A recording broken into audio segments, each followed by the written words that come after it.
Assalamualaikum warahmatullahi wabarakatuh. Kembali lagi di YouTube SMA Darul Salam. Kali ini kita akan belajar tentang fisika, topik induksi elektromagnetik. Ya, setelah sebelumnya kita membahas tentang hukum Faraday dan cara menimbulkan induksi elektromagnetik atau elektromagnetik pada sebuah rangkaian. Kita akan belajar tentang menghitung besarnya flux magnetik dan menghitung besarnya gaya gerak listrik. Ya. Nah, untuk itu simak video ini. Nah, yang pertama, karena di dalam induksi magnetik itu dilibatkan oleh magnet, maka kita akan menghitung besaran flux magnetik. Nah, sebelumnya flux magnetik itu apa sih? Flux magnetik adalah didefinisikan sebagai banyaknya garis-garis magnet yang menembus tegak lurus suatu bidang dengan luas tertentu. Jadi, adanya gaya-gaya magnet itulah yang mengakibatkan timbulnya arus listrik atau induksi magnetik. Maka besarnya gaya-gaya listrik yang ada di sekitaran bidang itu adalah dinamakan flux magnetik. Ya, dapat kita cari besar flux magnetik yaitu dengan besarnya medan magnet dikalikan luas penampang ya atau luas bidangnya dikalikan juga dengan cos dari sudut yang terbentuk antara bidangnya dengan magnetnya. Oke, mudah ya. Cara contoh soalnya kita lihat berikut. Nah, di sini diketahui ada luas suatu bidang kawat penghantar ya, luas 5,1. Ini adalah A-nya. Kemudian diletakkan pada medan magnet yang besarnya ya, besar medan magnet B ditambahkan adalah flux magnetnya. Jika sudut yang terbentuk antara medan dan bidang itu adalah 60 derajat, kita ketahui cos 60 itu adalah 0,5. Maka dapat kita kalikan masing-masing hasilnya 0,05 Weber ya. Satuan dari flux adalah Wb atau Weber. Oke. Kita lanjut ya. Oke, selanjutnya perubahan flux ini terjadi disebabkan oleh perubahan luas bidang kumparan yang memotong medan magnetiknya. Contohnya pada gambar ini. Mula-mula sebuah magnet masukkan ke dalam bidang kumparan, maka akan terjadi gaya-gaya magnet yang terjadi di sekitaran bidang kumparan. Itulah yang disebut dengan terjadinya induksi magnetik. Nah, untuk mengetahui arah-arahnya ya, arah-arah bidang magnet dan sebagainya, kita gunakan kaidah tangan kanan. Oke. I itu kita gunakan sebagai dari telapak tangan, arah telapak tangan kita. Harusnya V itu adalah besar tegangannya mengikuti arah ibu jari, dan B itu adalah besar induksi magnetiknya. Induksi magnet. Oke, kita gunakan kaidah telapak tangan kanan.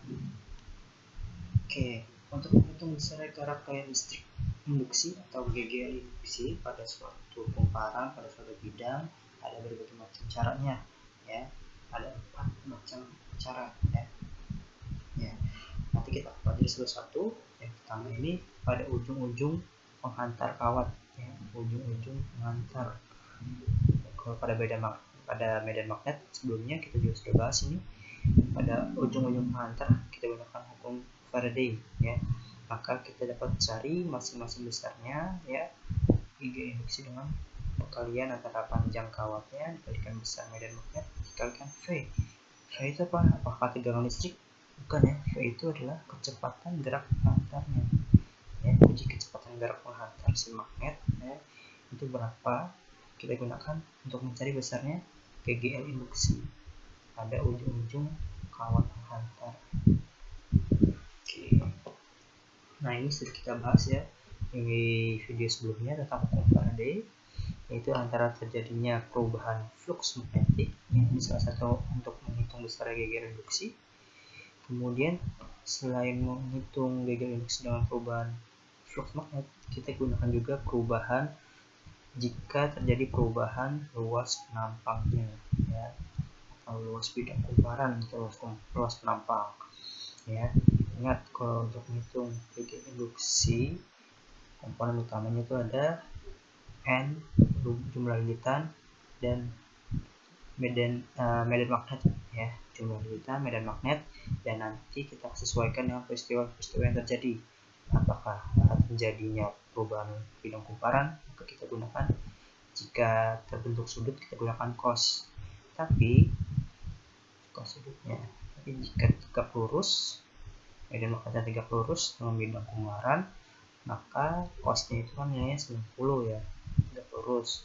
Maka kita gunakan saja langsung NB. Langsung nilainya 1. Kalau tegak lurus NB. Nah, apa yang terjadi? Lihat, kalau perubahan luas kumparan berarti delta A per delta T. Delta T selang waktunya ya. Delta A per delta T. Oke, itu ya, ini bisa terjadi perubahan bidang kumparan. Nah, contohnya seperti berikut ini ya, bisa kalian lihat. Di sini diketahui jumlah lilitannya, besar medan magnetnya 1 ya, 2 ya. Dan terjadi perubahan luas kumparan, luas bidangnya nih. Luas bidangnya sudah diketahui selama 1 menit. Ya, perubahan selama waktunya 1 menit. Maka kita cari jumlah lilitannya dikalikan medan magnet dikalikan luas penopangnya, perubahannya sudah diketahui. Kalau misalkan belum diketahui, gimana kalau misalkan terjadinya A2 dan A1 ya, maka kita kurangin ya, delta A sama dengan A2 dikurang A1. Kalau ini sudah diketahui perubahannya, sama jika tidak diketahui selang waktunya per T2 kurang T1. Nah, kalau yang kedua ini ada perubahan besarnya induksi magnetik atau delta B. Nah, ini bisa terjadi pada transformator ya, pada transformator. Nah, kalau tadi kan NA B cos delta alpha per delta theta ya. Nah, kalau di sini terjadi perubahannya itu adalah besaran medan magnet, maka kita gunakan NA cos theta delta B per delta T, atau kalau sudutnya tegak lurus ya, maka kita gunakan NA langsung saja kayak tadi ya, delta B per delta T, B2 min B1 per T2 min T1. Udah ya, kalau tadi pertama terjadinya perubahan luas, sekarang terjadi perubahan induksi magnet.